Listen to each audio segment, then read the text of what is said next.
am aware of that representation of what the defendant's position is and your response to it. Well, that's no longer their position. So Okay. they have told us that they are not the same.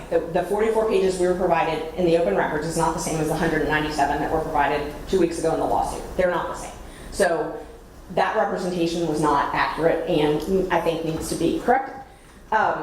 We were not provided those attachments. They said that they were in the process of reviewing and comparing the documents provided by the DA and Fulton County IT.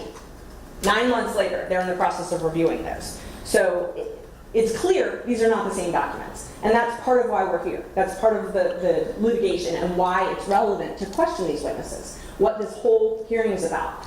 Who supplied the 44 pages? Who decided what was in it? Why the other documents weren't provided? And what else is outstanding? What else is there? Because this was a contract, a media monitoring contract that was renewed by the county. It was so valuable it was renewed. And they want us to believe that there were 2 reports for a 2-year media monitoring contract, that they had 2 screenshots. And that is the extent of all records from $20,000 spent to a company to monitor Fonnie Willis's image. I think that we have a right to ask them that on the stand, if that is really all of the documents that exist and what steps they took to actually find those. So if we are limited to 6 people, and it sounds like more directly, at least as an initial matter, your focus had intended to be on 3 people, one of whom's job is clearly, like that's his title, Yes. is to comply with open records requests. Let's assume for a moment that I would agree with you that assuming that the nature of your questioning is narrowly focused on those issues associated with receipt and compliance and effort to respond,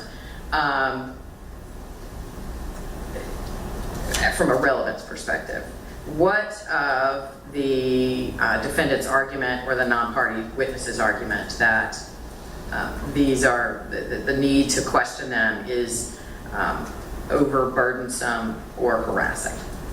It's not. These are public documents. These are documents that they are required to maintain. The law requires that they maintain these documents. So us asking them about these documents, it's very simple. These are documents that they have a public duty to maintain.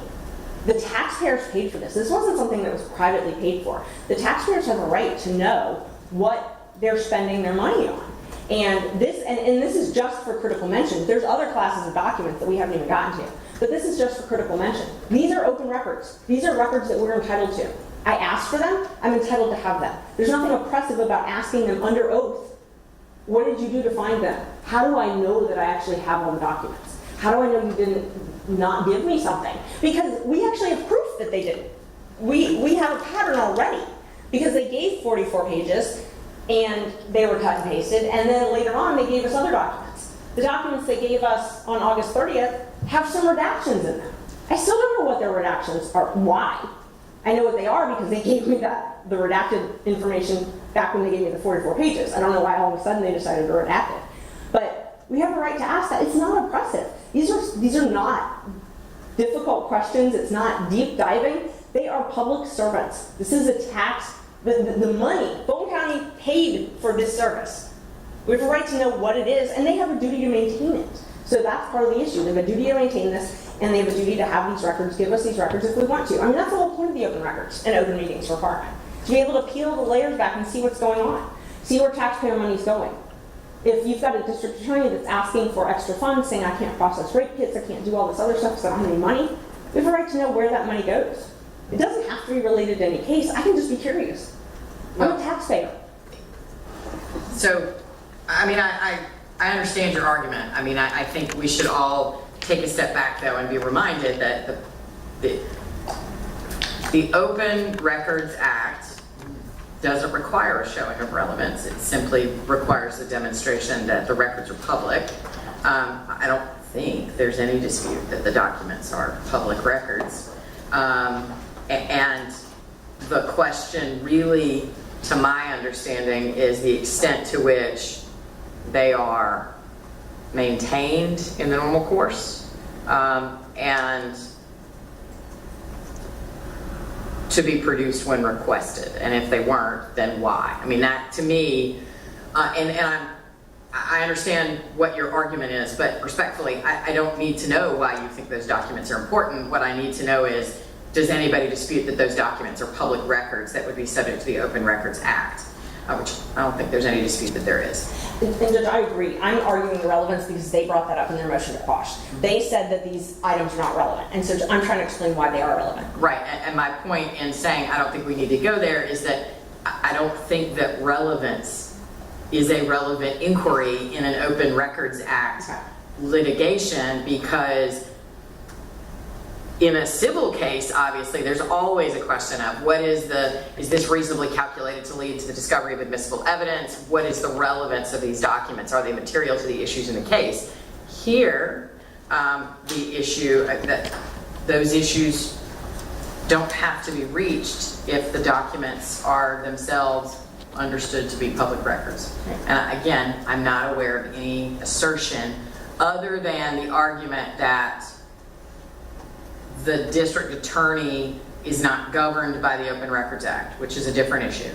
I'm not aware of any formal interposition of an exception that these records would fall under, other than I think maybe I saw some informal communication about perhaps invoking work product or attorney-client privilege, which is one of the exceptions. But I think all of the formal responses and certainly all of the briefing do not assert that any of these records are subject to an exception, or that they are not in and of themselves public records. So I think we can move on from there and simply focus on the extent to which asking these witnesses questions because I think that's where the defendants go mostly, is that asking them questions at all when they've already said on a document, we don't have these records, I've looked and they don't exist, or I don't have them, that itself is the overly burdensome or harassing part. Judge, I should be able to ask them if they've looked, because I don't believe they have looked. And I know my belief doesn't matter, but I've submitted documents that exist in response that they have not provided. I've gotten them from other entities. So I have proof that they have not complied. So we have a right to ask them, how did you look? What did you do in response to this? And if I can go through, there's a couple, so let's talk about the confidentiality agreements. I asked for all of the confidentiality agreements that the district attorney's office required employees to sign. I requested that on January 9th in my open records. I followed that up on January 24th and said by letter, please don't make us sue you.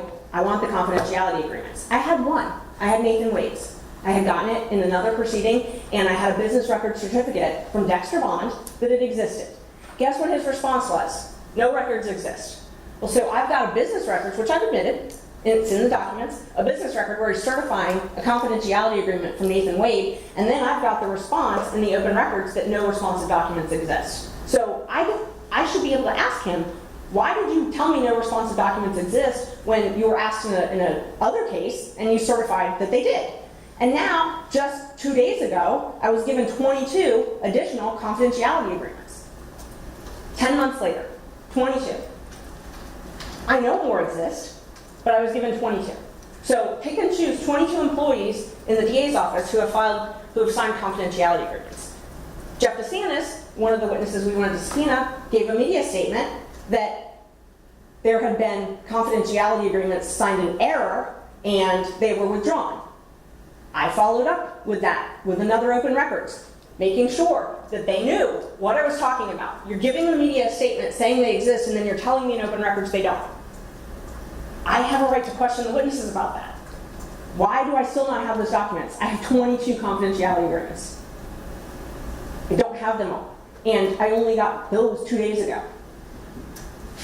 The next is, this is one of the most simple requests that the district attorney's office is actually required to do by law, keep a list of attorneys that work at their office. My requests, I think we've gotten lost in the weeds, they're not complex, they're not oppressive. I'm not asking for information I never in a million years thought in January that any of this was going to be a problem. I file open records requests all the time. I pay for the documents, I get the documents, and move on. I asked for a list of attorneys and their dates of hire. Georgia statute and the record retention law requires that they keep those in their office It is a misdemeanor not to keep that, Keep those, keep what? the personnel records. Okay, but in fairness to